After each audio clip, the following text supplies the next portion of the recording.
Night, which was the 87th consecutive night of protests in Portland. There's some of their faces. We saw fires started and property damage outside the North Police Precinct. Police declared a riot around 11 p.m. One huge problem, police say as the riot was ending, dozens of other calls for police services were on hold because there were not enough officers to respond.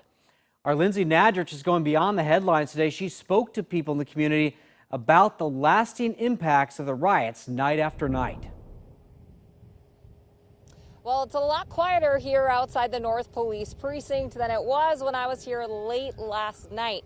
During the day, we continue to see peaceful protests, while at night it often turns into rioting and property damage.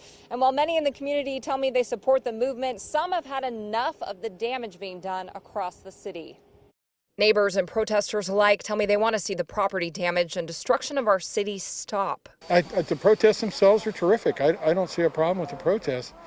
It's the violent part, that, the looting and the firebombing. I understand and see the frustration because I'm just like, it's like burning a mattress for me or anything or a dumpster doesn't necessarily help my community. And that's why I'm out here being like, can we do a different form of protest besides burning down something? Linnaeus Boland Godby marched with the group from Woodlawn Park to the North Precinct last night, but backed off when dumpsters were lit on fire and other damage began.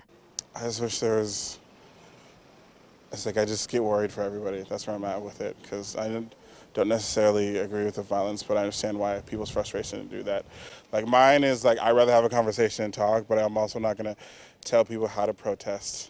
Because I understand their anger, because they're fed up and they want equal rights just like everybody else. And the damage in downtown Portland is causing some businesses to leave. It's why Greg Goodman with Downtown Development Group sent this letter to the mayor and city council. We've got a lot of work to do, and we got to repair a lot of relationships, because in my 42 years, I've never seen anything close to the situation that it is now. In the letter he wrote, their departure has absolutely nothing to do with the Black Lives Matter movement, which has been a positive, but does have most everything to do with the lawlessness you are endorsing downtown. I mean, we're very supportive of the Black Lives Matter. I don't know anybody, frankly, that isn't supportive of the Black Lives Matter movement.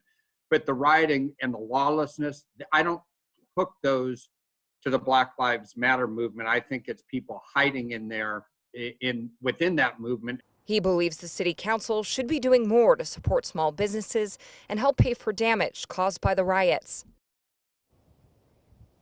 Well, the police response and cleanup has cost the city millions. It's also tying up resources so police can't respond to other calls for help. So how do we move forward here? Well, I reached out to Portland Police, the mayor, and Commissioner Joanne Hardesty for interviews, but no one was available today. We will keep trying. Reporting live, I'm Lindsay Nadrich, KOIN 6 News.